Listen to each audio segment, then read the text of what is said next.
Olá, sejam bem-vindas a mais um episódio do Pode Protagonizar. Eu sou a Monique. Eu sou a Gabi. Eu sou a Marina. E hoje eu queria fazer o lembrete de sempre para vocês. Sigam todas as nossas redes sociais, os links estão aqui embaixo na descrição. Se inscrevam no nosso canal do YouTube, sigam a gente no Spotify, a gente está em todas as plataformas. Não temos só o podcast, temos outros conteúdos também, então sigam a gente, acompanhem tudo para não perder nada do que a gente está entregando, viu? Agora solta a vinheta.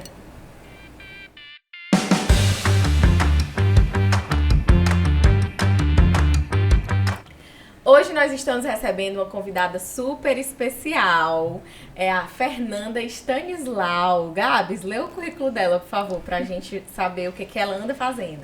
Pronto, vamos ver aqui o que a nossa convidada trouxe pra gente hoje. Assessora técnica na Comissão de Direitos Humanos da Assembleia Legislativa do Estado do Ceará, coordenadora de Igualdade Racial da Academia Cearense de Direito, mestre em Direito Constitucional com foco em Direito e Relações Raciais pela Universidade Federal do Ceará, autora do livro Direito Antirracista, secretária adjunta da Comissão de Direitos Humanos da OAB, Ceará, vice-presidente da Comissão de Defesa dos Direitos da Criança e do Adolescente da OAB, pós-graduando em Gestão e Governança Pública pela Unipaz. Seja bem-vinda! Olá, meninas! Muito obrigada pelo convite, parabéns pelo projeto. Estou muito feliz de estar aqui com vocês. Obrigada, Fernanda. E assim, a gente também está feliz de te receber aqui. A gente está se conhecendo mesmo hoje, né, todas. E você Sim. veio fruto de uma indicação de uma pessoa que a gente gosta muito. Alô, Maírla. Você esteja assistindo, você tem que assistir, curtir e divulgar. Inclusive, aproveitar para dizer que se você tiver alguém para indicar, para vir aqui pro Pode Protagonizar, que você acha que pode construir uma conversa bacana, coloca aqui nos comentários que a gente super recebe a sua indicação, certo? Mas, Fernanda, vamos lá pra gente saber um pouco da sua vida. Como é que você chegou na faculdade de Direito? Sempre foi um desejo seu? Sempre foi um sonho? Conta um pouco da tua trajetória. Sim, eu sou capricorniana, né? Assim, mas brincadeiras à parte, eu gosto de signo, mas, né? Eu sempre fui muito tranquila, assim, em relação a querer direito, a querer... Eu também sempre achei que eu quis advogar, né? Acho que eu tinha até talvez outros projetos, assim, mas eu acho que eu sempre me enxerguei assim numa carreira mais formal. E aí eu acho que a identificação com a luta pela justiça, com esses ideais, foi uma coisa que foi se amadurecendo mais ao longo da minha vida mesmo, assim. Porque a gente escolhe o curso muito nova, né? Uhum. E assim, por eu ser também, nós somos mulheres, e eu por ser uma mulher negra também, sempre teve um pouco aquela coisa de se sentir um peixinho fora d'água ali na faculdade de Direito, né? Que era muito elitista, né? Ainda é, mas aos poucos, cada vez menos. Mas eu sinto que cada vez mais eu fui percebendo que o quanto eu me identifico, assim, realmente com o fato de estar ali, né, poder atuar nessas instituições que são imprescindíveis aí para a luta pela justiça, né? Com certeza. E como foi a tua época, então, de decidir o curso? Sei lá, no terceiro ano. Como é que passava pela tua cabeça? Ficou em dúvida ou não? Eu sou muito pragmática, né? Então, assim, eu sempre gostei de ler, estudar. Realmente eu tenho uma facilidade com isso, né? Eu acho que a gente precisa ler muito, né? E leitura pra mim sempre foi algo muito natural, sempre foi um hobby. E aí as disciplinas na minha época ainda era aquele vestibular que tinha as específicas. Então, as específicas da área de direito eram totalmente a minha praia, né? História, as humanas ali.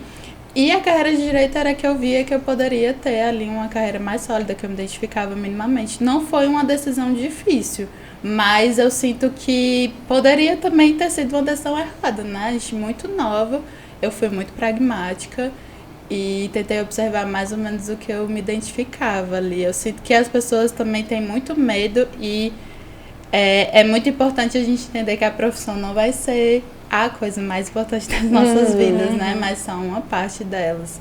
Então, meus pais também sempre foram muito assim, como eu sempre fui uma criança que tinha muitos interesses que eu vi até que vocês colocaram pra gente falar sobre isso depois, né? De hobbies e tudo mais. Meus pais sempre falaram pra eu fazer o que eu quisesse, mas sempre também pessoas vindo da classe trabalhadora sempre me deixaram muito nítido, assim, olha, você precisa, né, se organizar para ter uma vida segura. Então, eu realmente foi uma escolha muito pragmática, até tava brincando com a coisa do signo, porque dizer que capricorniano nasce velho, né? E vai rejuvenescendo, porque com 17 anos realmente eu tomei uma decisão muito pragmática, né? Talvez não tão comum para a maioria dos adolescentes, mas para mim não foi uma decisão até tranquila, assim. Não foi uma decisão por um sonho ideal, você pensou, eu gosto disso, vai ser assim. Não foi, assim, eu acho que a coisa do ideal foi algo que eu fui construindo aos poucos, talvez, sabia? Hoje eu sinto que eu sou muito mais idealista, esperançosa, mas uma coisa interessante é que aquelas disciplinas que são do primeiro semestre, que é a sociologia do direito, né, a filosofia do direito, que todo mundo falava, nossa, o primeiro semestre é um saco. Que afasta todo mundo, né? E ali era totalmente a minha praia. Então eu acho que o começo da faculdade de direito, pra mim, foi um momento também que eu me identifiquei, assim, um pouco com esses ideais e tudo. Eu sempre... E a coisa do direito ter uma gama de possibilidades grande, né? A gente poder atuar em diversas frentes, né? Isso pra mim me brilhava um pouco os olhos, mas eu não tinha, assim, um sonho, um ideal, assim, muito material, muito palpável, não, de carreira. E como é que foi na faculdade essa construção, assim? Isso já começou nesse primeiro semestre com esse encantamento com algumas cadeiras? Ou foi algo que surgiu até depois da faculdade, fora das portas da faculdade? Sim, eu acho que foi uma jornada, né? Tava comentando com vocês que eu passei por mais de uma faculdade, né? Que eu comecei a minha faculdade no Rio, na Federal Fluminense, e aí passei pela UFC e terminei me formando na Unifor. E ter essas diversas experiências também foi algo muito interessante também, né? Eu lembro que quando eu cheguei no Ceará, o primeiro impacto foi como as pessoas aqui são estudiosas, né? Realmente o cearense, ele é muito estudioso. Esse foi meu primeiro impacto, assim. Eu tive esse encantamento no começo da faculdade, mas foi conhecendo os projetos de extensão e nas ações ali de coletividade que eu fui encontrando uma outra possibilidade de atuação no mundo do direito. E eu acho que aí vieram a paixão e os ideais ali que eu entendi que além de ter uma profissão pragmática, eu podia também ter uma paixão, podia me encontrar de forma mais apaixonada nessa minha realização profissional. Legal. E você já pensou em concurso? Chegou nesse tempo? Porque sempre fica aquela coisa, né? Da dúvida. E aí, vou fazer concurso? Vou advogar? O que eu vou fazer? Isso foi uma dúvida pra você? Pois é, eu lembro que no primeiro semestre, assim, a maioria da minha turma queria concurso, né? E eu sempre fui muito reticente, assim, à ideia de fazer concurso público. Me aterrorizava um pouco a ideia de sair da faculdade e hoje em dia ainda tem todo esse processo, porque antes, na geração dos nossos pais, né, concurso era um pouco mais fácil, né? Hoje ainda tem essa indústria dos cursinhos, então você tem que ficar, assim, anos, né, meio apartado da vida, assim, profissional para se dedicar aos estudos. Mas mesmo naquela época já me aterrorizava um pouco a ideia de, tipo assim, eu não explorar, sabe? Não me explorar profissionalmente, passar no concurso e ali aquela carreira em tese, né? A estabilidade, que era o sonho da maioria das pessoas, me aterrorizava um pouco. Então, eu sempre falei que eu não queria concurso, eu queria advogar, eu tinha muita certeza e tal, não sei o quê. E aí, eu sinto que eu realmente consegui explorar isso. Depois que eu saí da faculdade, eu fui fazer o meu mestrado, eu cheguei a trabalhar em escritório, e hoje eu atuo com direitos humanos, que é onde eu realmente me encontrei. E agora, né, nosso atual ministro de Direitos Humanos, ele prometeu, né, que ele ia institucionalizar as carreiras de direitos humanos, porque é algo que a gente ainda não tem, a gente fica dependendo do cenário político, né? E aí já tem alguns editais previstos, então é uma possibilidade nova que surge também. Ai, que legal. E essa questão de concurso é uma jornada muito solitária. E às vezes o modo que eles cobram nas provas é uma questão muito assertiva, muito letra de lei, você não vivencia aquela experiência social, os problemas da sociedade, você não consegue se envolver, porque você tem que passar 8, 9, 10 horas trancada, né, no quarto estudando a letra da lei, basicamente. E no ápice, assim, digamos, do seu momento de criatividade, de produtividade, de ímpeto, né? Eu acho que o momento que a gente sai da faculdade é o momento que a gente mais quer trabalhar. Exato. Tipo assim, eu lembro que eu fiquei, meu Deus, finalmente eu posso trabalhar. Porque a faculdade toma muito nosso tempo. Sim. O máximo que a gente vai conseguir é um estágio, né? A gente tem que se dedicar a cadeiras que a gente não se identifica tanto. E aí no mestrado eu pude escolher o que eu ia estudar, então já foi uma realização muito grande.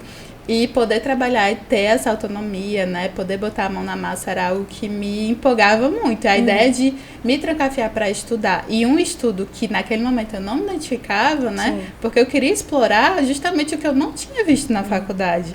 E o estudo para concurso é aquela coisa mais preto no branco, sim, né? Não tem essa abertura para você ver o que está por detrás. E aí eu sinto que no mestrado e nessas outras experiências coletivas de direitos humanos foi onde eu consegui realmente buscar essas outras experiências que eu queria aprofundar, assim.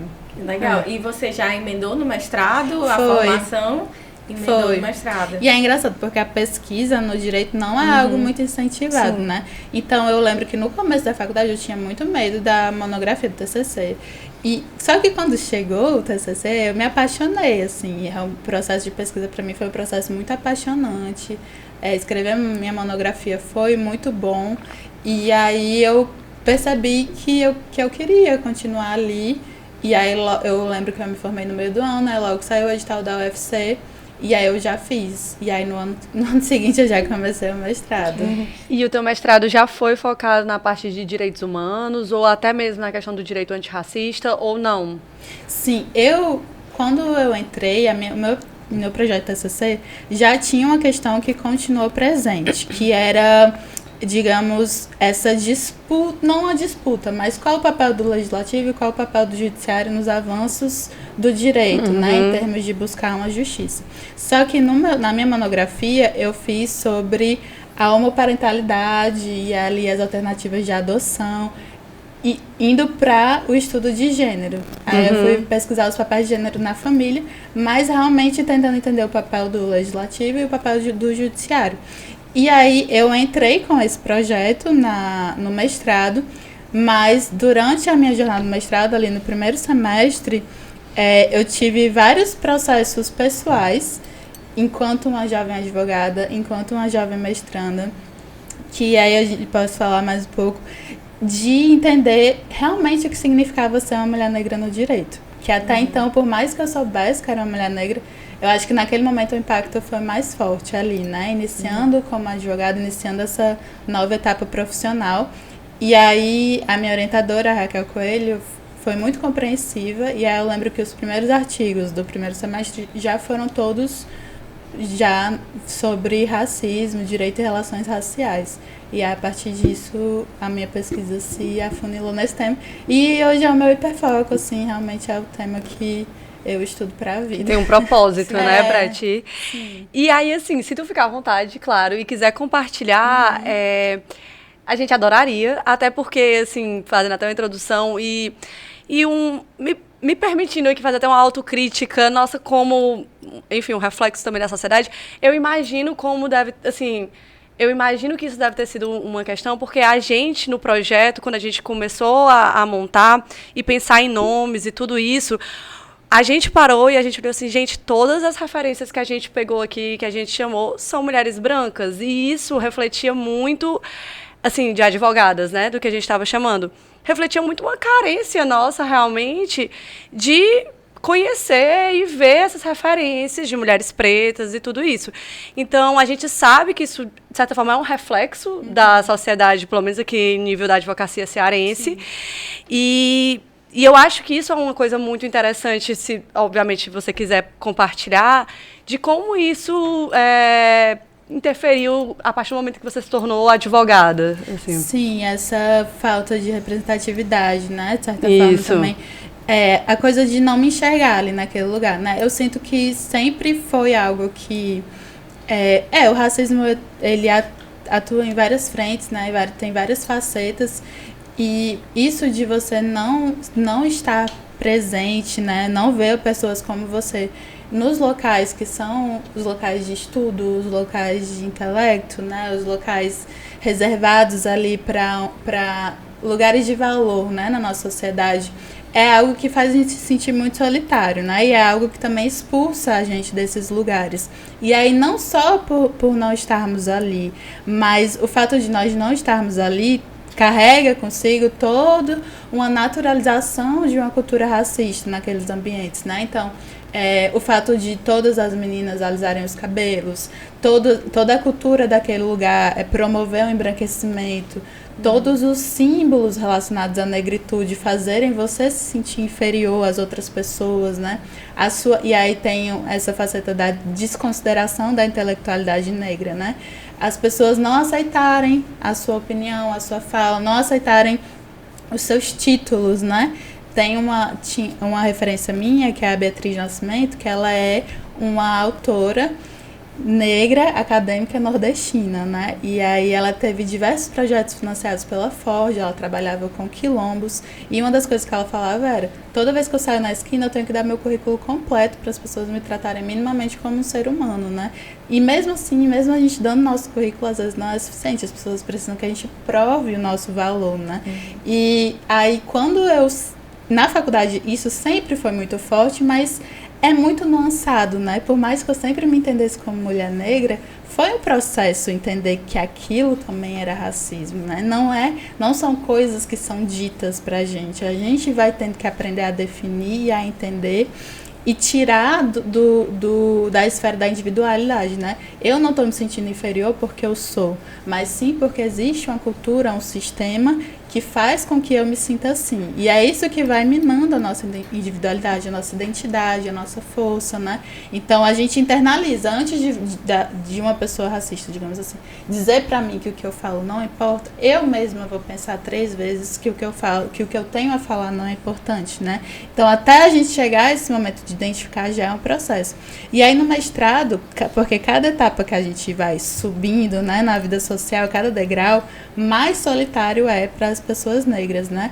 E eu sou realmente uma mulher negra parda, né, negra de pele clara, de classe média, e eu sempre frequentei espaços muito brancos, porque meus pais conseguiram, né, com muito esforço, pagar a escola particular, e aí fui fazer direito, faculdade federal, faculdades boas, e eu sinto muito isso que você fala, de ter um círculo branco. E aí foi o momento que eu percebi, eu preciso fazer um esforço para me aproximar e para buscar referências, buscar círculos com pessoas negras, porque... E aí, para vocês, tem a questão da diversidade de referências, de visão de mundo, e para mim tem a questão de realmente de acolhimento, né? De ser uma relação diferente. E quando, no mestrado, essas coisas ficaram ainda mais fortes, e aí foi um momento que eu me vi muito fragilizada, foi um momento, eu acho, que o racismo conseguiu realmente mexer ali com a minha autoestima profissional, minha autoestima intelectual, que eram que eram o que eu tinha talvez ali de mais protegido, né? Eu acho que era o que eu mais tinha segurança. E aí ver que aquilo estava sendo afetado foi um processo de realmente perceber, caramba, mas eu sou a única mulher negra aqui nessa sala. Eu sou a única mulher de cabelo crespo.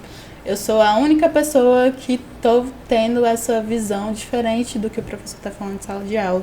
E eu percebi que, nossa, eu sou uma mulher negra com tantas facilidades que a maioria das pessoas negras não tem. E mesmo assim eu estou me sentindo tão fragilizada, tão afetada por um racismo tão sutil. E eu estou num mestrado de Direitos Fundamentais e o racismo não é colocado como uma questão objetiva nas relações sociais. Mas é uma questão objetiva de obstáculo. É um obstáculo objetivo na concretização da dignidade, na concretização do sujeito de direito brasileiro. Por que isso não está sendo trazido de uma forma científica? Por que isso não está sendo debatido de uma forma com um método, né? Com a seriedade que precisa ser debatido? Então, essa foi a minha inquietação inicial que me levou a afundar na pesquisa. E realmente foi algo que, assim, eu acho que o meu ímpeto maior era mostrar que existem diversos estudos empíricos que precisam ser realizados, mas no campo jurídico, sobre racismo, a gente tem uma demanda de um estudo científico, né? A gente tem uma demanda de que isso seja estudado, de que isso seja debatido com a mesma seriedade com que a gente debate processo civil. Perfeito. Perfeito. É isso aí. Entendi muito assim, que o teu processo foi de transformar um pouco uma dor que você sentiu, que talvez você não tivesse sentido antes naquela intensidade, Sim. né? Em pesquisa, em estudo. E eu acho, assim, parabéns por você ter tido essa talvez força mesmo, acho que a palavra é essa, força, porque no momento de dor é muito difícil você simplesmente ir estudar aquilo que de certa forma te causou a dor, porque, né, abre os seus olhos de uma forma muito, muito grande, acho, talvez até, né? Sim, com certeza, é doloroso, né? Por isso que as pessoas às vezes sabiam que eu estava estudando aquilo e indicava filmes. Gente, vamos indicar isso para quem precisa entender o que é racismo. Eu já estou estudando isso diariamente, então eu consegui entender muito bem assim o meu limite. Sim. Eu estou estudando isso, eu estou escrevendo sobre isso. Eu, no meu momento de lazer, filho, eu vou assistir The Office, eu vou assistir alguma coisa assim que eu não quero nem saber. Total. Eu quero esquecer que existe assim, que existe tudo. Não vou militar. Nada que eu assista aqui, eu quero desligar meu cérebro por meia hora. Então, assim, mas eu sinto que e aí é uma coisa até que minha mãe fala hoje em dia pra mim, né? Que às vezes é uma responsabilidade nossa também, né? Nós que somos pessoas negras e que ocupamos espaços que a maioria das pessoas negras não podem ocupar, né? Nós temos essa possibilidade passa a ser também uma responsabilidade. Assim como as pessoas brancas também, né? Todas nós que podemos, né, que tenhamos qualquer tipo de facilidade e acesso que a maioria da nossa população não tem, a gente tem não só um processo de, nossa, eu tenho esse privilégio, eu vou construir a minha vida, mas a gente também tem a responsabilidade de retornar, né, e de ter essa responsabilidade social. Eu acho que como eu transformei essa parte do social e do coletivo meio que no meu trabalho, então eu tento ir equilibrando isso, né, para também não seja algo que vá me destruir, né? Tem que ser algo sustentável, tem que ser algo saudável. E no direito a gente, principalmente enquanto mulher, né? A gente tende a sobrecarregar ainda mais em busca de reconhecimento. Então, eu acho que desde o meu mestrado, assim, eu tenho também passado por um processo de me cuidar bastante no meio disso tudo, porque senão a gente não consegue, principalmente com um tema tão doloroso, né?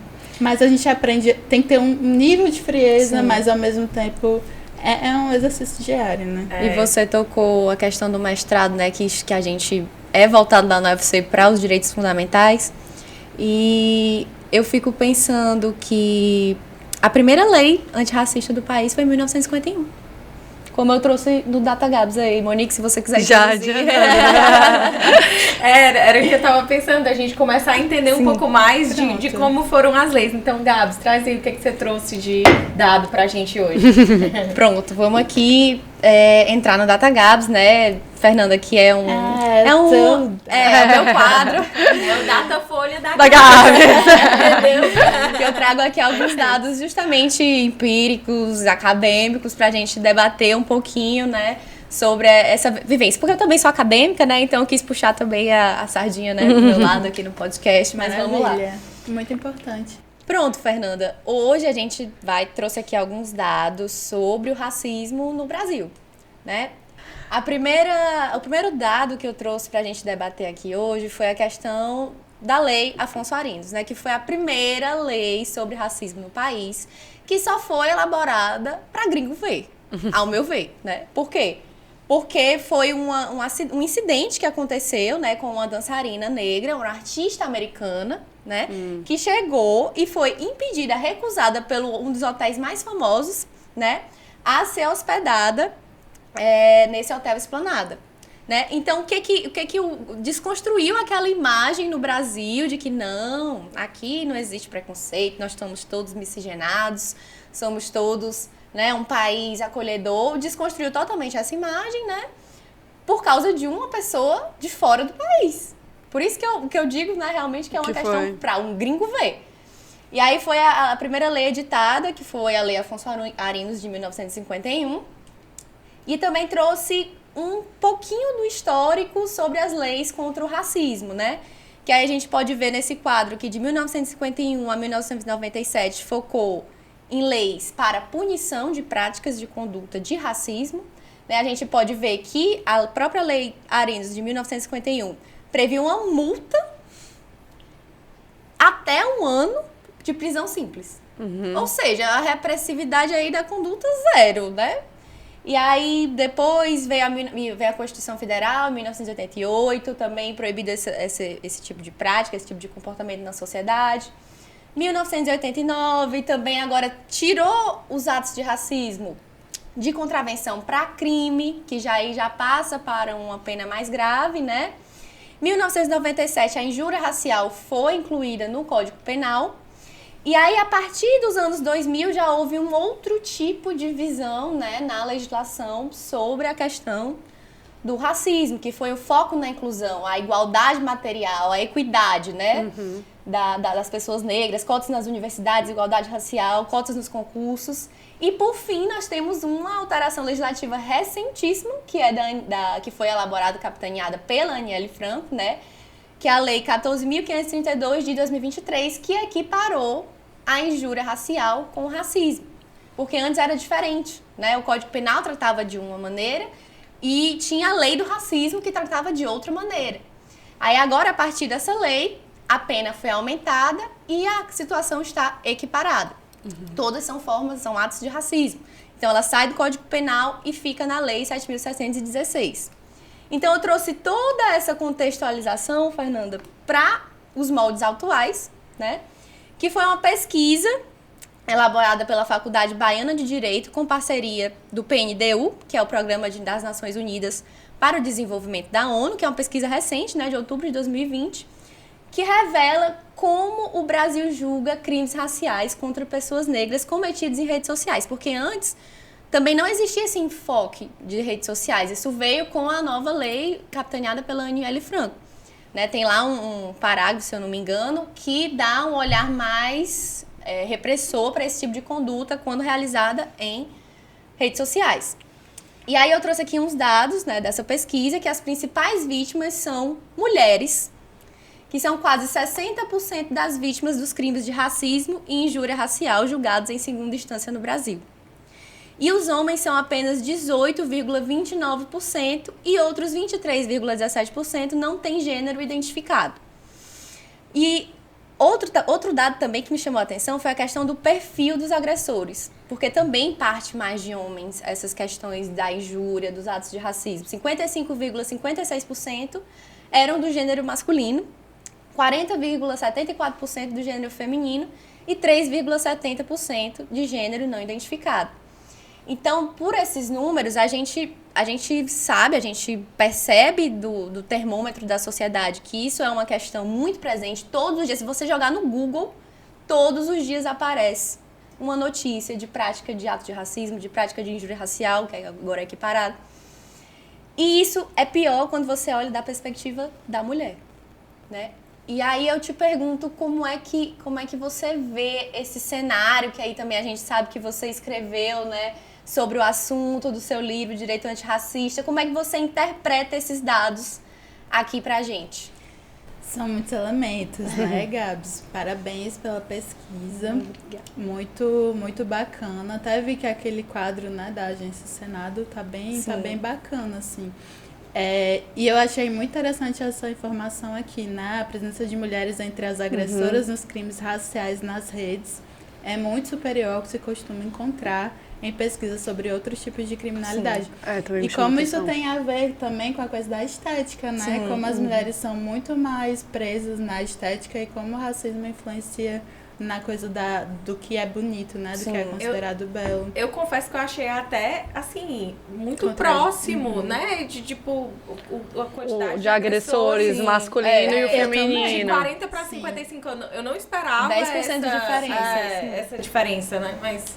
E assim, é muito interessante a gente ver, se puder até voltar no quadro, a gente vê a necessidade, né, que a gente teve de alterações legislativas, né? Tudo isso porque a gente falha em conseguir realmente uma educação antirracista, uma educação transformadora, que transforma a nossa cultura, né? E a gente precisa de alterações cada vez maiores E aí vê lá no último quadro que as mulheres são as maiores vítimas de racismo, o que não é verdade, né? Porque o homem negro é quem sofre a pior tipo de violência racial, que é o genocídio da população negra, né? Só que esse racismo ainda é invisibilizado, né? A gente ainda não consegue ter o recorte de raça nas mortes por intervenções policiais, e isso principalmente é algo que eu venho trabalhando muito agora na Comissão de Direitos Humanos. Depois eu vou até falar sobre alguns dos casos mais marcantes, né? E aí, assim, a nossa primeira lei, que é a Lei Afonso Arinos, inclusive no meu livro, um dos capítulos é justamente analisando o movimento da legislação brasileira, né? E, tipo assim, como foi tratado o negro, né? O negro, a negra, a pessoa negra desde 1824, né? Enquanto a gente ainda tinha o sistema de escravidão. E como como a gente manteve diversos elementos que ainda chancelavam e fortaleciam uma cultura racista, como a educação eugênica, né, como o incentivo à imigração branca, coisas que eram realmente estabelecidas em lei, como isso normalizou o funcionamento das nossas instituições muito racista, e como as nossas mudanças nas leis foram muito superficiais, né? E a gente ainda tem muita dificuldade de realmente incidir e ter, de fato, um combate aí ao racismo. E aí a Lei Afonso Arinos, por exemplo, aqui no final você até colocou os casos puníveis, né? Negar emprego, recusar hospedagem. E isso se baseia principalmente no sistema do apartheid, que é o sistema de discriminação direta. E o racismo do Brasil ele é caracterizado pelo sistema de discriminação indireta, que é o que a gente chama de racismo sutil. E aí, essa lei que foi baseada no racismo que não é o racismo brasileiro, e é muito bom a gente notar que em 1951, depois do projeto Unesco, capitaneado pelo Florestan Fernandes, que foi o grande marco em deflagrar realmente o racismo no Brasil, depois da instituição da democracia racial, né, da falácia da democracia racial, que foi principalmente a partir da década de 30. Então, em 45, 50, a gente tem o lançamento do projeto Unesco, e Florestan fala, né, a realidade da vida do negro brasileiro para a vida do branco brasileiro é separado por um abismo social, né? O escravizado ele deixa de se tornar escravo por lei e passa a se tornar negro, a metamorfose do escravizado em negro. Então, diversos elementos sociais, culturais e econômicos que conseguiram manter aquela força bruta, aquela força subalternizada, e vão transformar o que antes era lei, o que antes era institucionalizado, em uma naturalização cultural, né, estereotipagem. E aí, essas categorizações que não combatem o racismo da forma como ele funciona no Brasil, vão ser utilizadas na Lei CAO, as mesmas categorias. Então, o que eles fazem? A Catherine Dunham, que inclusive é uma das minhas bailarinas preferidas de jazz, ela veio aqui por quê? Porque os negros norte-americanos têm uma consciência racial muito diferente. Também pelo processo de apartheid, né? Um processo de formação social muito diferente. E ela conseguiu identificar o racismo que ela sofreu e falar disso.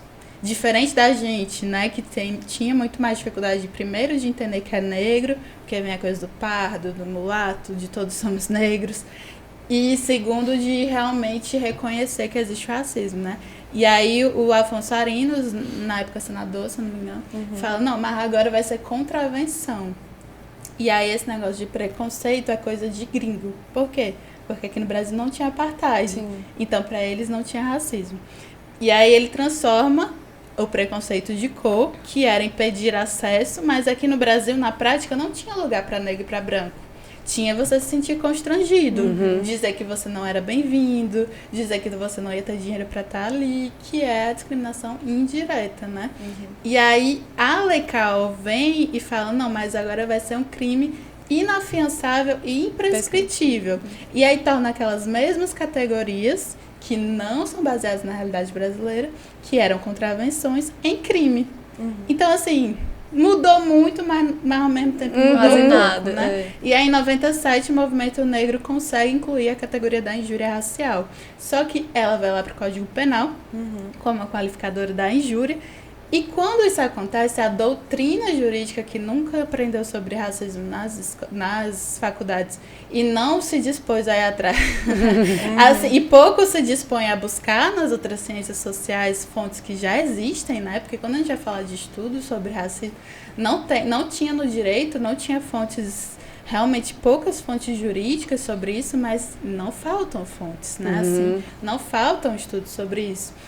Aí a doutrina vai diferenciar e vai falar que a injúria é contra o indivíduo, racial é contra o indivíduo e que o racismo é contra a coletividade. Faz uma diferenciação que não existe na prática. Não faz o menor sentido. A injúria racial é racismo. Sim. E aí vai dizer, não, mas essa injúria aqui racial, ela prescreve, ela é afiançável.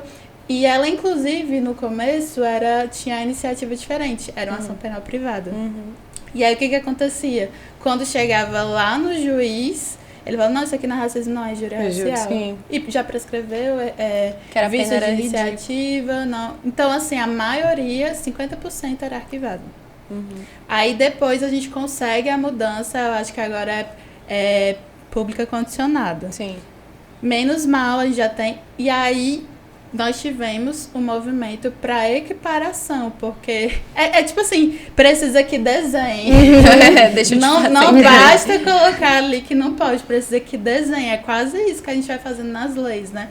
E aí, em 2021, a gente tem uma mudança de paradigma primeiro no STF, já tinha o projeto de lei tramitando, e aí o STF julga um habeas corpus, que foi de uma ação feita pelo MNU, pelo Movimento Negro Unificado, e aí nesse habeas corpus eles equiparam efeitos à injúria racial.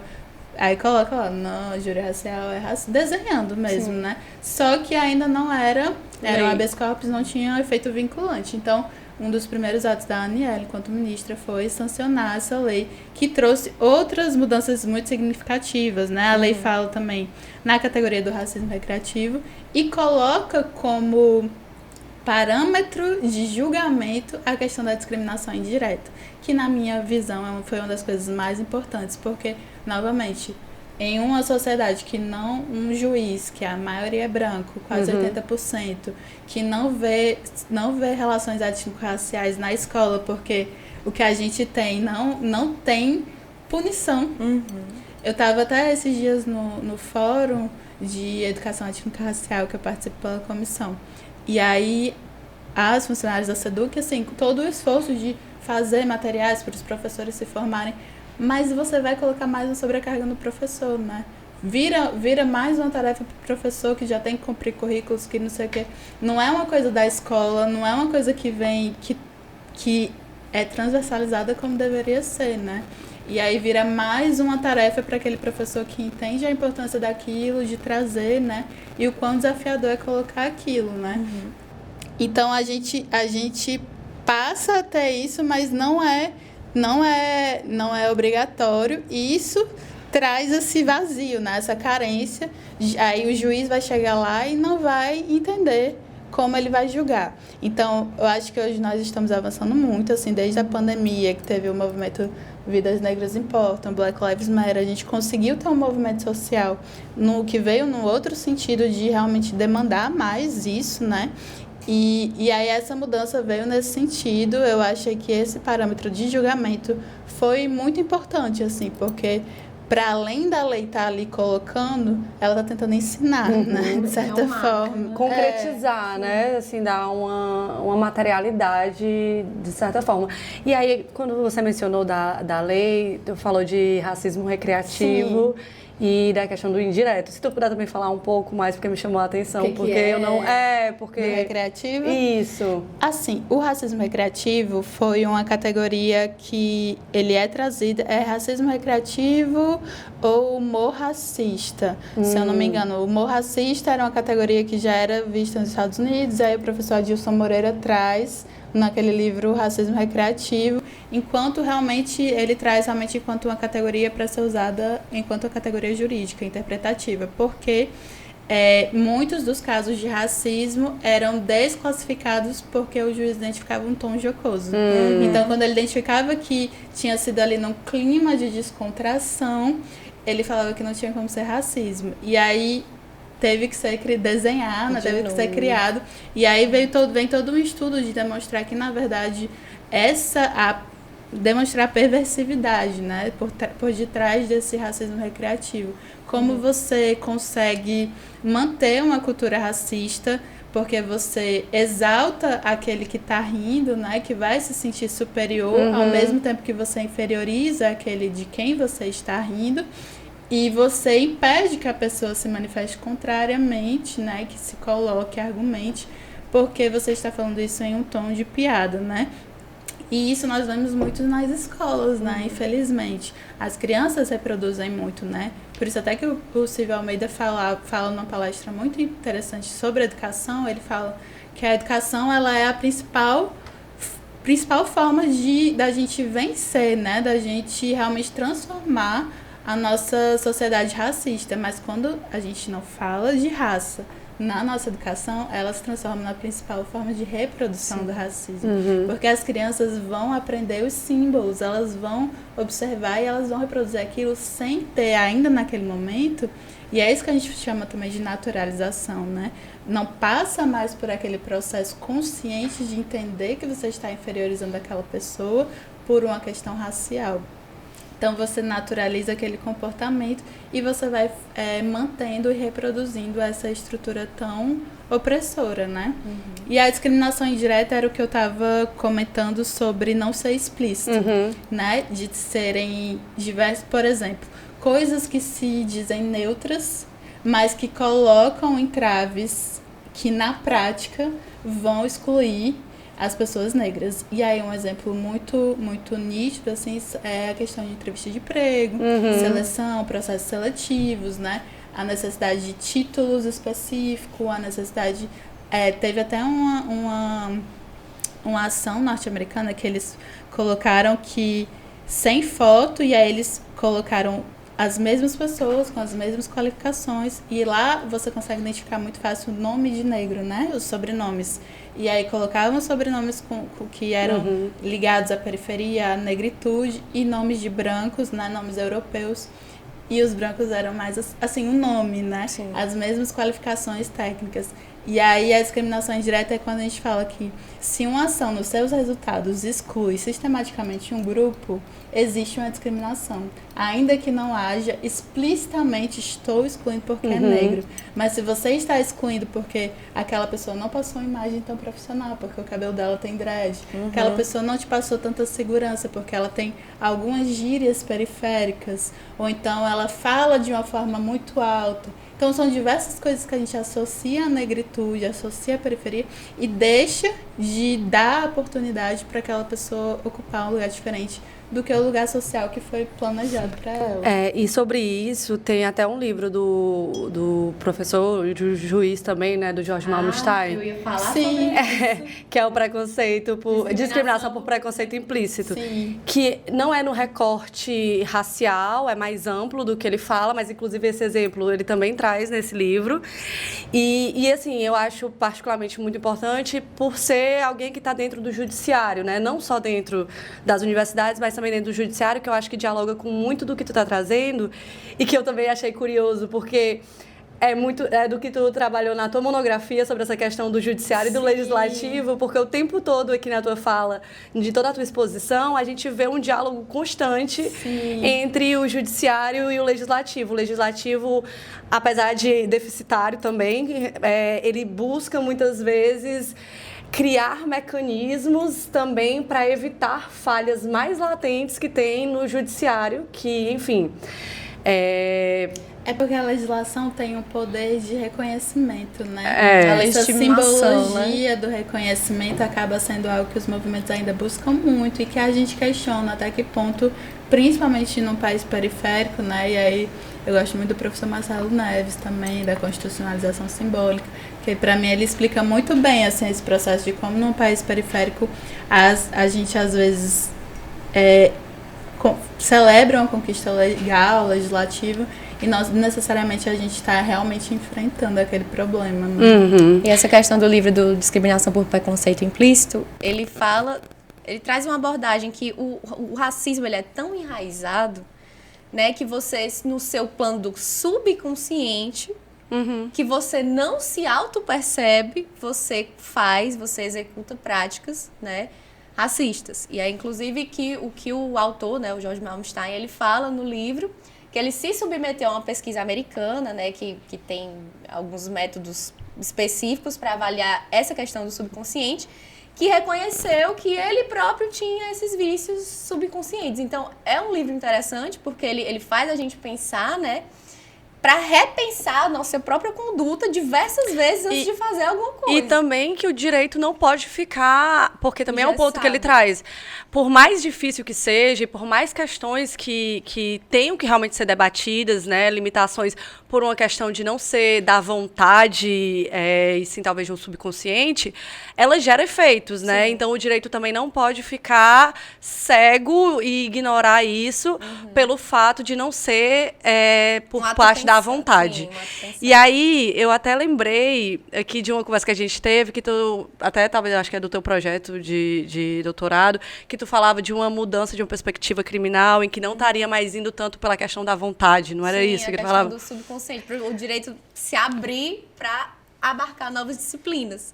Porque a gente tem que saber que a gente pensa de um modo subconsciente, que às vezes a gente nem se toca e está fazendo, né? Está direcionando uma conduta para uma prática criminosa ou não. Exato, porque aí eu acho que dialoga muito com isso, né? Sim, os viés, as heurísticas ali. Que o direito não tem como ficar alheio a ele, já que existe, né? Sim. Os vieses, e eles geram impactos reais e concretos. Com certeza, e a gente vê muito isso, não só nos juízes, né, no judiciário, mas também no julgamento de júri, né, fica muito, muito latente isso. O professor Jorge, ele estava na minha banca de defesa e na minha banca da aprovação, né. Realmente foi um trabalho bem importante, eu acho que eu cito ele no meu livro, porque ele identifica muito bem, né, e traz para essa área jurídica algo que a gente precisa reconhecer. Eu acho que a luta contra o racismo passa necessariamente por uma postura autocrítica de todos nós, né? E o judiciário brasileiro é expert nisso, né? A gente, nessa cultura de falácia da democracia racial, o que a gente faz? A gente transforma a pessoa racista num monstro. Sim. E aí ninguém vai se identificar como uma pessoa racista. E o judiciário brasileiro fazia muito isso, né? Agora que nós estamos começando a ter esse movimento, porque isso de ser dito num tom jocoso, como é que ele vai condenar uma pessoa branca que está sempre no banco de vítima a um crime inafiançável e imprescritível, a uma coisa tão moralmente perversa, né?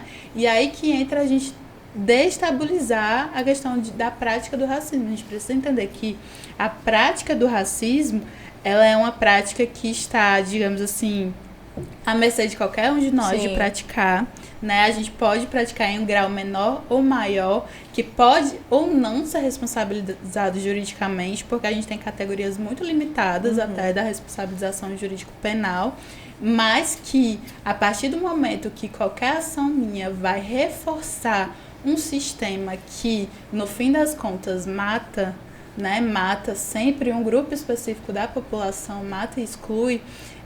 Por mais que aquela minha ação não seja racional, e aí que entra a questão da discriminação indireta, se ela reforça um sistema, e se ela reforça, é justamente isso, é justamente a repetição, é justamente essa questão da sistemática, né? Que vai transformar isso de ser necessariamente responsabilizado. Então, não é sobre eu ser uma pessoa horrível, é sobre eu cometer uma ação que precisa ser responsabilizada, né? Então, eu acho que esse discurso nosso precisa mudar às vezes também, sabe? Da gente transformar.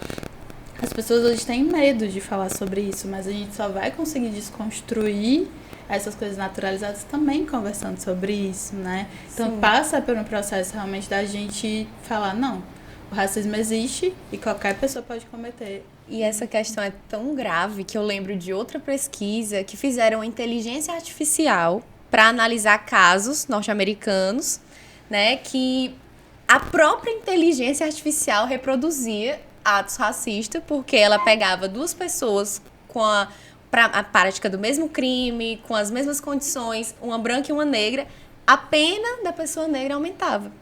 Então foi identificado que a própria inteligência artificial reproduzia esses vícios próprios do ser humano. A tecnologia racista, ela vai se transformando conforme a gente se transforma, né? Quando você estava falando sobre a discriminação indireta, acho que foi uma das coisas que foi o meu primeiro pensamento, foi que como é mais difícil ainda de combater, né? Porque se fosse só uma questão de explícita, como era no início aí, de que até no Brasil nem era o foco, como você falou, né? Nem era o principal. Um estilo apartheid, que não, agora então todo mundo tem direito a todos os lugares, seria muito mais fácil, entre aspas, de quebrar e de mostrar para as pessoas o que tá errado, mas às vezes as pessoas não se enxergam e as pessoas também não têm consciência de olhar pro problema e não para a pessoa que está cometendo, porque muitas vezes a pessoa diz, teve até um caso recente, né? Teve até um caso recente não sei se vocês viram do Cossielo, se vocês seguem ele. Mas recente? Já faz um tempo, né, não? Mas é porque recentemente, exatamente agora, o MP resolveu seguir com a denúncia. Entendi. Contra ele, por conta da piada, entre aspas, que ele fez. Foi no Twitter. O Mbappé no Twitter na época da Copa do Brasil. Foi. Que ele tava falando que o Mbappé corria muito rápido, enfim, eu não lembro exatamente, nem prefiro também nem precisa futebol, reproduzir, mas era uma... Como ele é uma pessoa que ele pode ser considerado preto, né? Você olha pra ele não é uma pessoa branca, as pessoas ficaram loucas assim, defendendo ele, olhando pra quem? Pra pessoa que tava fazendo e não pro ato, como você tava dizendo, né? De tipo pro assim, efeito, pro ato, pro que ele fez. Exato. E essa demonização, como você falou assim, da pessoa, jamais eu vou ser racista.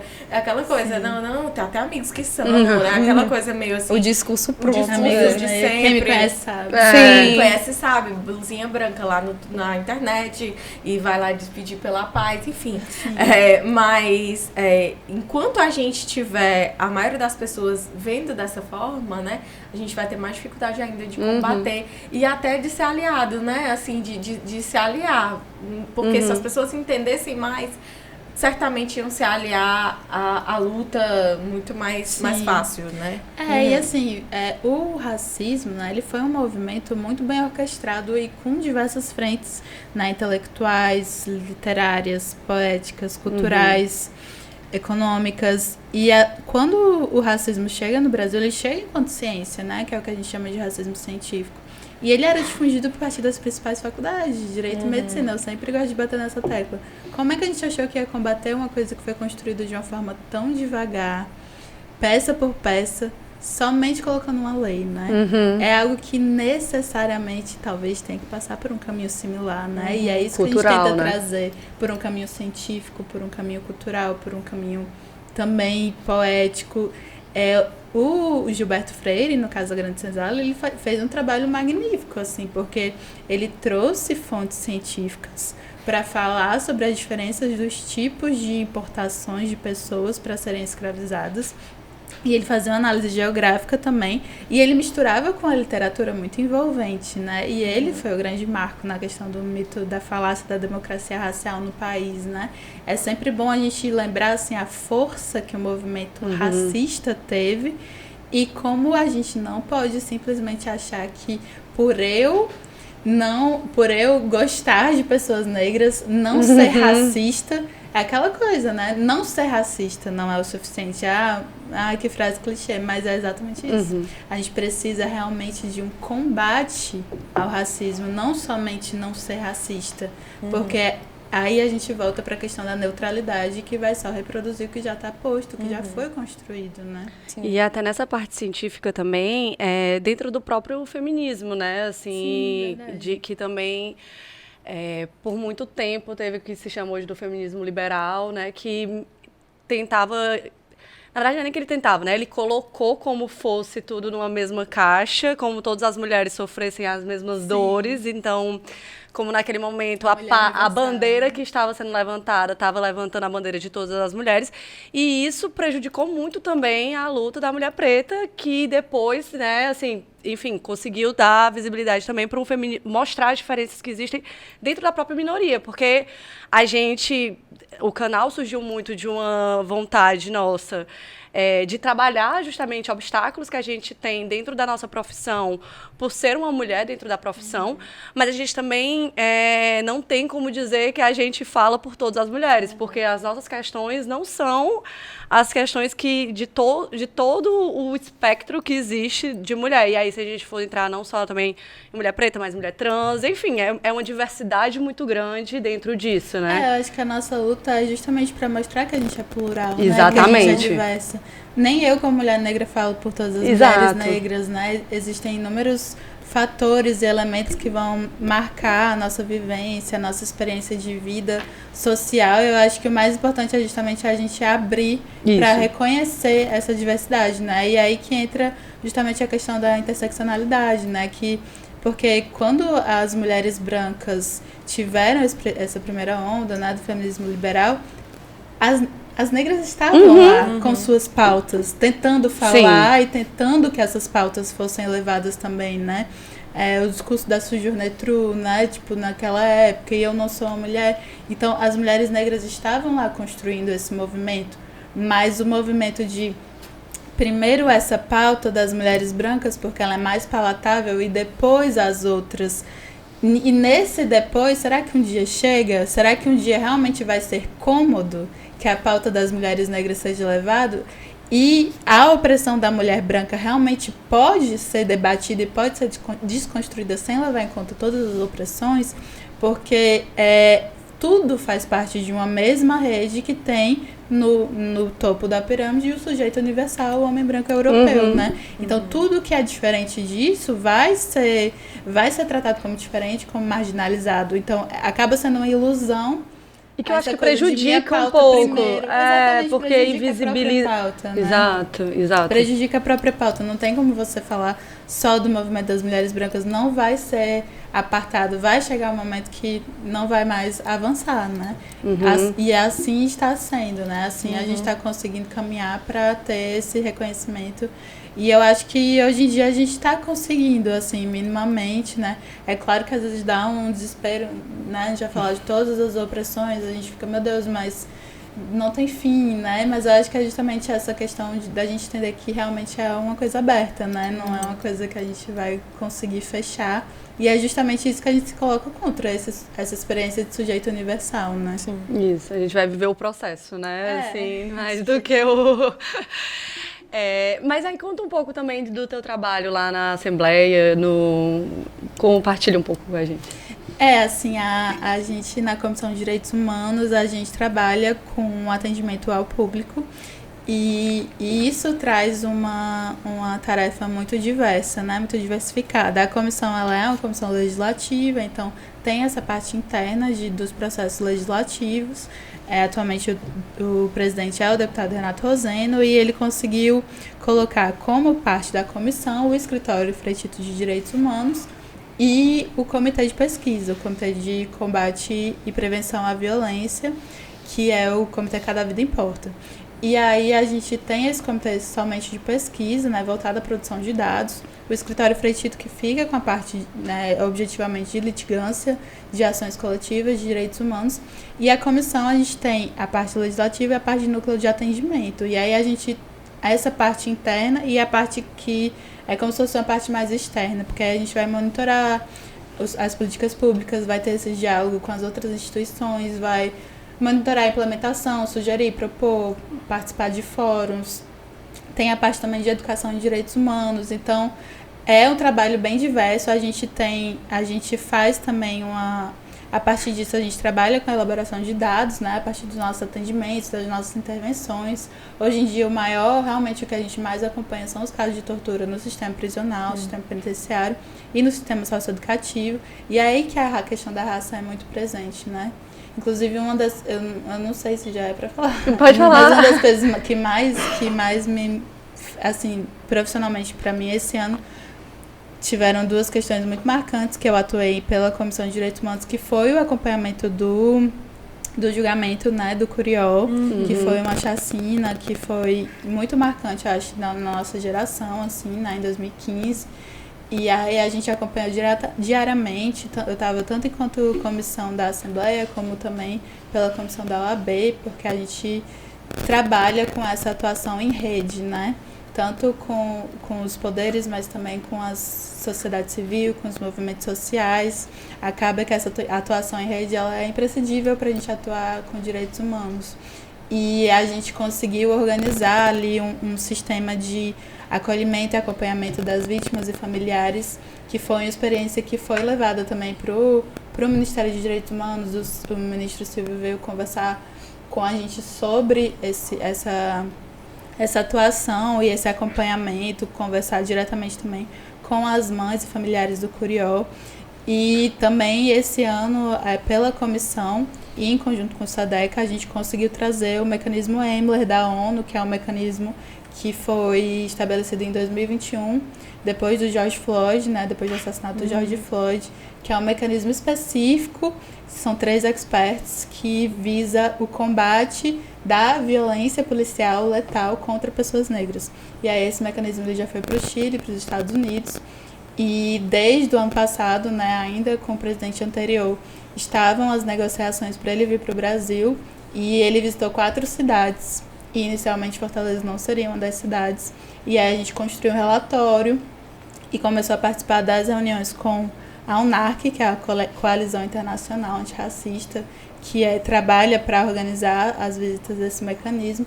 E a gente conseguiu trazer o mecanismo para Fortaleza para escutar as vítimas e familiares de violência policial letal, que é uma das principais facetas do racismo, né? E uma das mais cruéis, assim. E acho que foi uma das coisas assim mais marcantes assim esse ano profissionalmente, porque realmente foi algo muito, eu acho que eu ainda não tinha tido essa atuação tão direta, né, na internacionalização dos nossos casos. Você falou aí da questão do George Floyd, né? Eu acho que a gente talvez não percebe tanto nacionalmente, né, aqui no Brasil, que a violência policial contra pessoas pretas é tão presente, porque lá fora já teve vários casos emblemáticos, teve o O.J. Simpson, teve muita coisa que foi emblemática que trouxe o debate, né, pra mesa, e aqui eu vejo que talvez seja uma coisa que a gente não olha tanto com afinco, né? Sim, a gente ainda tem a invisibilização nos dados, né, principalmente nos dados, mas a maioria das violências policiais, elas não são cadastradas como morte por violência policial, né? Então, são diversos elementos que a gente vem analisando, que vão invisibilizando, e a gente precisa ultrapassar, né? Primeiro, buscar a elaboração e a visibilização desses dados para conseguir o processo de convencimento das políticas direcionadas para isso, né? Principalmente o apelo popular, né? E realmente no Brasil a gente tem assim uma situação, e aí nesse sentido o júri do Curió foi muito marcante, né? Porque o Brasil ele tem um histórico de não responsabilizar nenhum tipo de violência cometida por agente de Estado, né? A nossa polícia ela realmente tem uma permissividade com o uso da violência nas periferias e contra pessoas negras, que é muito alta, né? Muito cruel. Realmente o Brasil vive num estado de guerra, né? Permanente. Os dados de morte mostram isso muito nitidamente, assim. Esse ano, do ano passado, eu acho, 2022, por exemplo, aumentou cerca de 10 vezes o número de mortes a cada policial morto por intervenção, porque tem esse lado também, a gente enfrenta isso também, não é algo que a gente não vai observar, óbvio, mas a cada policial morto por intervenções policiais, 10 pessoas eram mortas por intervenções policiais no Brasil, né? Então é um dado que a gente precisa enfrentar, é uma realidade que a gente precisa enfrentar, mas que é muito cômodo, né, se distanciar, porque a polícia, querendo ou não, essa força desse armamento, né, acaba se tornando também uma espécie de poder paralelo, né? Então a gente está enfrentando realmente essa questão assim que é bem desafiadora. A gente teve agora instituído no estado do Ceará tanto o Plano Estadual de Direitos Humanos como o Comitê Estadual de Combate e Prevenção à Tortura, que também trabalha nessas frentes, tanto na tortura nos sistemas prisionais como na tortura nas ações policiais, né? E esse mecanismo só tem em 5 estados brasileiros até agora, e a gente conseguiu agora também que ele fosse implementado no estado do Ceará. Eu acho que acredito que o estado do Ceará seja, assim, realmente um dos estados que a gente mais tem conseguido mobilizar e organizar uma luta em relação a isso, mas infelizmente por uma realidade muito cruel, assim, né? Eu imagino como deve ter sido complexo esse trabalho com as vítimas, né? As mães das vítimas do Curió, porque eu e a Marina, a gente estagiava na época na primeira vara do júri, então a gente participou da elaboração da denúncia. Então, a gente teve que ouvir o testemunho dessas mães. E só de alguns sobreviventes. Exatamente. E só de ouvir aquele depoimento, eu já fiquei... Eu me arrepio até hoje. Eu também. Eu já fiquei impactada de uma maneira que eu não consigo nem transpor em palavras. Eu imagino fazer um... Caraca, eu tô arrepiada mesmo. Eu imagino fazer um acompanhamento, assim, de perto, porque eu imagino a dor que é para uma mãe que teve seu filho alvejado de uma maneira... Na porta de todos casa. Jovens, todos sem nenhum histórico de questão criminal, nada disso. Eram jovens, realmente, da periferia que foram... E, assim, todos os elementos demonstrando que se tratava de um revanchismo pela morte de um policial. Sim, e aí, nesse ponto, eu acho até que tu mencionou justamente a importância do que foi o caso Curió. E aí também, justamente porque a gente participou, assim, óbvio, como estagiária, mas a gente teve acesso às coisas diretamente, do trabalho que foi feito pelas foram duas delegadas que fizeram, e assim, a coragem que elas tiveram, e, assim, a competência, realmente, porque os inquéritos eram, acho que, 10 volumes, assim, de inquéritos, e era uma investigação dentro da Claro que era a Polícia Civil, mas era dentro assim, da corporação. E foi um trabalho assim, que permitiu que se chegasse até um júri, porque justamente... Só de chegar ao júri já foi uma vitória. Exato, porque para você comprovar, né, da materialidade ali, da relação do que tinha com a motivação, de que não era justamente um confronto contra algum crime que estava acontecendo, enfim, de narrativas que pudessem vir, eles né? Foram, assim, a maioria, os que estavam diretamente envolvidos, foram encapuzados e com carros... Sim, balaclava. Sem o GPS ligado. E eles aí, tinham sinais, E aí né? isso seria a brecha para não individualizar, né? Isso era a grande defesa. Mas e aí, né? Se essas pessoas têm acesso às armas... E elas não se identificam, e aí fica por isso mesmo, né? E é como até você já falou, né? Puxando o gancho, seria muito, entre aspas, fácil para o judiciário encontrar uma brecha para encerrar aquilo ali, para absolver tudo. Como geralmente acontece. Como acontece muito. Esse caso, obviamente, foi super emblemático, trouxe uma atenção e eu acredito que também repercussões vão vir a partir disso. Foi um caso histórico. Mas um caso histórico para o país. América Latina, na verdade. Emblemático, mas certamente não único, certamente, enfim, a gente sabe que... Eu acho que foi emocionalmente muito desgastante, né? Lidar, até o Renato, né, que é o presidente, ele sempre fala que a gente que trabalha na comissão, a gente lida com a dieta de violência, né? Porque a gente todo dia recebe relatos, né? Um dos casos também que eu atendi, uma mãe que ela trouxe para mim, o filho estava interno, né, preso com diabetes, e ele estava muito mal, e 11 dias depois ele faleceu. E ela chegou lá na comissão chorando, e assim, é sempre algo muito doloroso. E aí, no final das contas, eu ter sido, assim, né, mas a gente conseguir levar ela para ser ouvida pela ONU, por exemplo, foi algo muito realizador, né? Minimamente a gente conseguir incidir naquela realidade, a gente acaba criando um certo vínculo, né, com as famílias. E no caso das mães do Curió, elas formaram um movimento muito forte, né? Então, elas nos ensinaram muito sobre como pedir o que deve ser pedido, né? O que elas conseguiram a indenização, né, do Estado. Então, há um reconhecimento objetivo, direto, de que o Estado cometeu uma violência contra essas famílias, de que errou.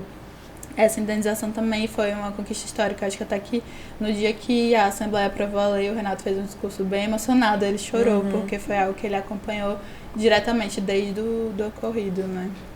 Fernanda, e vamos falar um pouco do seu livro? Você trouxe, adorei que você trouxe, para quem estiver assistindo aí no YouTube, gente, o livro da Fernanda, Direito Racista. Antirracista. Mas de fato ainda é Desculpa, racista. mas é isso, né? Ai, desculpa. Não, foi antes. Direito Faz de novo, racista. amiga. Não, vamos continuar. Eu achei não eu vamos adorei. cortar, não. Eu achei que ficou... É aí já é um reflexo, né? Enfim, Fernanda, o que a gente pode? A gente tá à venda ainda o livro? Tem como comprar? Tem link pra comprar pra gente divulgar? Não, estão todos comigo porque tem pouquíssimos exemplares agora.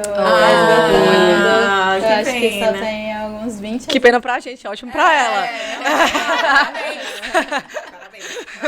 Quem sabe vem uma segunda edição. Opa! É isso aí, quem quiser, enfim, todas as redes da Fernanda, tudo Sim. vai estar aqui à disposição. E eu tô quem vendendo quiser. com o meu desconto de autora, né? Porque eu adquiri eles com o meu desconto, então eu já tô vendendo eles com o meu desconto mesmo, né? Tem pouquíssimos exemplares. E com base também na minha pesquisa e na minha experiência que foi se complementando, né? Tem também, está disponível também um curso totalmente online na plataforma da Gispódio. O nome do curso é Atuando em Crimes de Racismo. Ai, que A tudo. gente pode colocar o link aqui Pronto, na descrição sim, para o pessoal vou ter mandar. acesso, você envia Isso. pra gente que a gente coloca. Mas, Fernanda, o que a gente vai encontrar aqui no seu livro de Direito Antirracista? Bom, primeiramente você vai ver que o direito não é antirracista ainda, né? Como a Mônica antecipou. Era tudo um spoiler, gente. Bom, eu começo o livro tentando trazer. Primeiro, uma das coisas que as pessoas mais me perguntam, né? Eu preciso ser do direito? Assim, não. Eu acho que eu realmente quis escrever algo que fosse o mais didático possível e o mais acessível possível, né? E a gente teve esse cuidado também de transformar a dissertação num livro, de ter ainda mais, redobrar esse cuidado, né? De trazer uma linguagem mais acessível. Mas é um livro denso, então provavelmente uma pessoa que ainda não está numa graduação, ainda não tem uma leitura técnica, pode encontrar certa dificuldade de ler o livro inteiro. E aí, no primeiro capítulo, eu trago algumas definições e alguns conceitos. Primeiro, para a gente entender o que é racismo, o que é preconceito, o que é discriminação, o que a gente pode responsabilizar, o que a gente não pode, quem é negro no Brasil, existe negro no Brasil. Então, todas essas questões que infelizmente, o senso comum aponta muito para uma cultura racista, né? Então, e quando a gente fala em direito, né? Em segurança jurídica, a gente precisa trabalhar com conceitos minimamente estabelecidos. E quando a gente ia falar de direitos humanos, de direitos sociais e de raça e de minorias, eu via que as coisas ficavam muito abertas. E aí, quando chega para julgar, não vai conseguir julgar, porque está tudo muito aberto. Então, trazer conceitos que já foram estabelecidos, já foram cunhados em outras ciências e trazer para uma fonte jurídica, eu acho que foi o meu principal objetivo. Aí no segundo capítulo eu vou analisar como que desde 1824, claro, de uma forma breve, mas trazendo os principais aspectos, como as pessoas negras eram tratadas, a criminalização da espiritualidade negra, né, afrodescendente, a criminalização da capoeira, do vadio, né, da vadiagem, como a proibição da educação para negros libertos, então os diversos elementos jurídicos formais que a gente tinha e qual o contexto histórico, né, minimamente que eles estavam envolvidos, né, como o processo de abolição, por exemplo, foi um processo totalmente violento para as pessoas negras escravizadas naquele momento e como a abolição se deu também de uma forma totalmente feita para colocar os negros na prisão, né, e aí o Código Penal de 1890 ele vem para fechar esse arco realmente de criminalização da pessoa negra, criminalização da pobreza.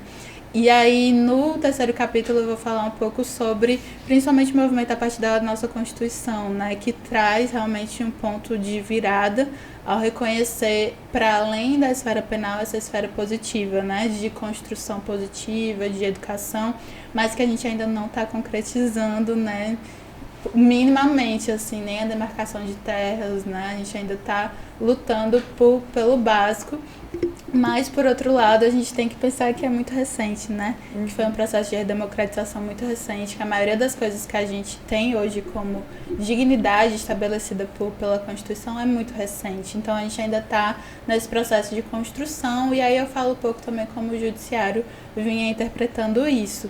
E aí, claro que nós tivemos muitas alterações, é um tema que está se alterando bastante, e aí no curso tem essas atualizações. Ai, eu quero meu exemplar. Legal, bacana, muito bom. Então, gente, tá aí os links para vocês terem acesso. É uma leitura interdisciplinar, né? Sim, de certa com forma, certeza. acho que não precisa mesmo ser do direito, né? Na verdade, era para ser um estudo de escola, já algo mais básico, né? Sim. Então, enfim, bacana aí, direito Eu antirracista. acho que talvez o último capítulo tenha mais juridiquês, que realmente é o capítulo que eu tento trazer.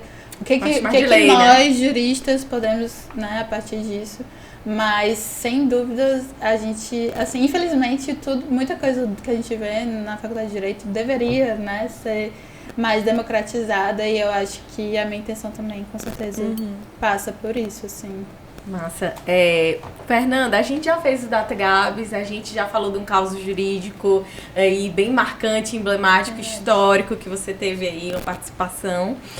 Mas acho que agora a gente pode ir pro nosso quadro, dar uma relaxada e saber da Fernanda, né, Mari Faust? Isso, que é o nosso quadro, que é o nosso quadro de Nem Só de Juridiquês Vive uma Advogada, que é uma ideia que surgiu justamente para a gente ter a oportunidade também de conversar não só sobre carreira, questão profissional, que eu acho que foi um ponto até que você trouxe no começo da nossa conversa e que eu concordo 100%. Eu acho que nós somos muito mais do que nossa profissão é algo muito importante para a gente, mas a gente não pode se perder nisso, né? E esquecer também de outros gostos, enfim.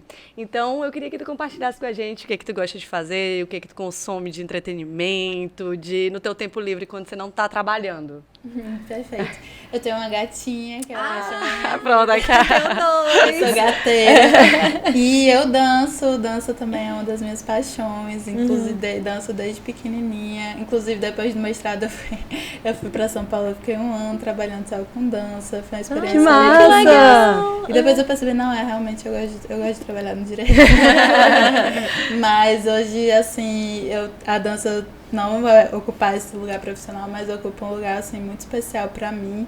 Eu me considero também uma pessoa, assim, muito espiritualizada, é uma parte muito importante pra mim, tenho os meus rituais de agradecer, né, eu acho que é muito importante a gente se manter firme nos nossos valores, né, independente de carreira, com certeza. Eu sou muito, assim, eu gosto muito de ter essa parte profissional bem resolvida, mas muito alinhada com os meus propósitos de vida, né? Mas eu dou muito valor, assim, a nutrir as minhas relações com família, com amigos, né? Ter um tempo para ficar em casa sozinha, né? Sou apaixonada por leitura. Gosto muito de comédias, séries de comédias, sitcoms, que chama, né? Aquelas que tem aquela risada. Tu já falou The Office aqui, The eu Office, também sou... Friends, eu gosto de séries e eu assisto BBB. É um experimento social. Gente, Ai, e é muito... vou só puxar um pouquinho a sardinha de novo pro meu tema, né? Mas é muito impressionante como nos últimos 3 BBBs, assim, que tem colocado mais pessoas negras, mas nem só, já há um tempo isso. Sim. Como a pauta de gênero é muito facilmente identificada lá dentro, mas como a pauta de racismo, eles nunca enxergam. Né? É verdade.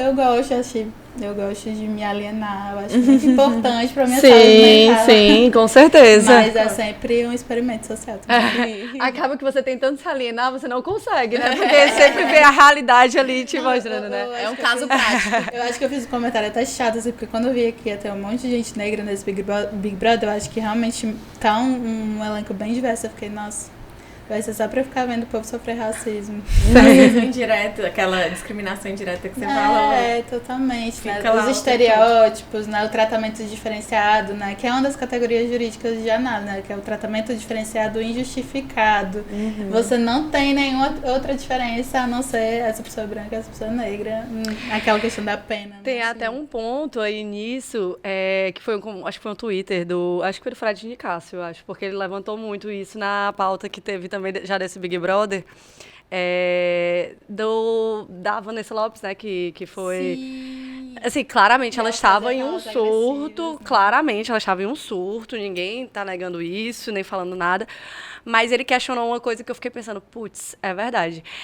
Se fosse uma mulher preta tendo aquele surto, qual seria a narrativa que estaria sendo... Carol Conká. Qual seria... Porque a Carol... qual seria a narrativa que estaria tendo na internet? Será? Porque a internet, óbvio, tinha quem tava rindo, mas em geral todo mundo tava se compadecendo de, claramente, o que é certo, né? Ação e acolhimento, né? É o que é certo, ninguém está criticando em relação ao que ela recebeu. Mas será, e a gente já sabe a resposta, que seria a mesma coisa, a internet estaria tendo a mesma reação se fosse uma mulher preta? Ou, até um homem preto, né? Assim, Homem preto é pior, né? Porque é mais visto como predador, né? Exato. Então, assim, foi realmente que eu vi rapidamente o Twitter dele e eu fiquei, putz, é verdade. Assim, a gente não tem como... A questão racial é muito, assim, é muito nítida mesmo nos últimos Big Brothers. Tem até o Babu, né? Sim. Vários... e é muito impressionante mesmo, como lá dentro não conseguem enxergar. Assim. O nível de cancelamento, né? Como tu falou da Carol Conká, assim, Dela independentemente foi da muito sua alto, opinião em relação às atitudes dela lá, o nível, né, que se chegou, rejeição, né? aquela rejeição, né, a associação Foi o maior dela. percentual, 99, alguma coisa. E não acabou ali, né? Porque se tivesse acabado, a Lumena também. Tiveram que fazer um seriado pra ela se redimir. E ela teve que meio que assumir esse papel de vilã, né? Pra conseguir E fazer brincar com um rebrand, né? Tipo, teve que fazer tudo isso. A Lumena também é outra que também sofreu muito depois do Big Brother, assim, de coisas absurdas que ela compartilhou, assim. Então, realmente é uma coisa... Porque é um reality, né? Assim, então não deixa de também escancarar muitas coisas, não só dentro como fora, né? Uma coisa que me pegava muito, porque é uma coisa que lembra muito da nossa experiência, né, de mulher negra. É as mulheres negras lá nunca serem consideradas paquerinhas, né? Tipo, principalmente nos últimos, né? Que foi quando... A Maria trouxe isso também. Mais mulheres negras. Teve até uma fala do Vini, que ele é uma pessoa com deficiência e tal, e ele falou assim, eu não gosto de mulher loura, por isso que as mais bonitas da casa pra mim são tais, tais, tais. Aí eram as brancas de cabelo preto. Preta. É verdade. Já nesse agora, né? Sim. É verdade. Essa pauta eu lembro acho que no Big Brother, eu não sei qual foi da Maria, mas enfim, no Big Brother. Foi o do balde, da Natália. Foi, que teve o lance com o PA e com a Jade Picon. Com a Jade e tal. Todas consumidoras assíduas do BBB. Não, sabe o que é o pior? Esse eu não tô assistindo, mas eu não consigo não acompanhar pelo Instagram. Então eu sei do que acontece. E hoje em dia eu acho que às vezes você nem precisa parar pra assistir, porque o Instagram... Nova modalidade de assistir. Você nem precisa parar ali pra ver. Você vai vendo, você já sabe tudo que aconteceu e tudo. E eu gosto de me inteirar. Eu acho que é uma coisa assim que eu acabo vendo e consumo mesmo. Tá voltando pro protagonizar. Fernanda, como uma mulher negra, né? O que você considera que foi o maior, ou quais foram os maiores desafios na construção da sua advocacia, na construção, enfim, de você como profissional? Eu acho que é realmente me enxergarem de uma forma profissional, assim, acho que a facilidade de me deslegitimar enquanto uma profissional é muito grande, assim, então eu tenho que ter muito mais cuidado com as roupas que eu visto, porque a mulher negra tem muito esse estereótipo da sexualidade, né, muito facilmente atrelada, de realmente não me escutarem, então eu fui aprendendo a ter que me colocar mais, eu não posso agir como um homem branco, às vezes, né? Eu tenho que me impor mais. Faz parte da minha natureza? Nem tanto. Mas, infelizmente, foi uma coisa que eu tive que aprender a agir, né, dessa forma. E a gente vai tendo que se encontrar. A gente tem que encontrar, às vezes, uma nova persona, né? Pra conseguir adentrar, assim, esse mundo que é muito masculino ainda, né? Os nossos referenciais de profissionalismo são muito masculinos, né? Então, assim... As pessoas não vão olhar pra mim e achar que eu sou a advogada, né? Tem até uma colega que ela fez o livro, a dissertação dela, que era Cadê a Juíza? E ela entrevistava juízas negras, porque as pessoas chegavam na sala e perguntavam cadê a juíza? E a juíza estava lá, estava presente, né? Então, as pessoas não vão achar que eu sou advogada, que eu tenho a competência que eu tenho para estar lá, né? E a facilidade como a minha competência vai ser colocada em xeque, né? É algo que, infelizmente, não tem como eu deixar pra lá. Eu sempre vou ter que... E aí, a gente, às vezes, tem que aprender a relaxar também, né? Aprender que eu não vou mais me cobrar ser 50 vezes melhores que as pessoas, porque uma hora isso vai quebrar pra mim, né? Mas é algo que a gente também naturaliza, né? De ter que estar sempre sendo muito melhor e fazendo as coisas de uma forma perfeita, né? Mas eu acho que os maiores desafios é entender todas as nuances de ser uma mulher negra no mundo, ser uma mulher negra adulta, e entender essa dança, mas entender como fazer essa dança, né? Essa dança de estar nesse mundo, mas ao mesmo tempo não atrelar a minha identidade de Fernanda ao que as pessoas enxergam de mim nessa sociedade racista, né? Que é uma coisa que a Patrícia Hill Collins fala que eu acho muito interessante, que ela fala pra gente não olhar de volta no reflexo do que olham da gente, né? Do que o olhar racista olha da gente, né? A gente conseguir, acho que a compreensão do racismo e de tudo que isso significa vem muito pra gente conseguir perceber que nessa dança, nessa lógica, não tem lugar pra mim. Então eu vou até onde eu consigo ir pra conseguir ter as minhas conquistas, mas que a minha identidade e o meu valor tá pra além disso aqui, né? Sim, sim.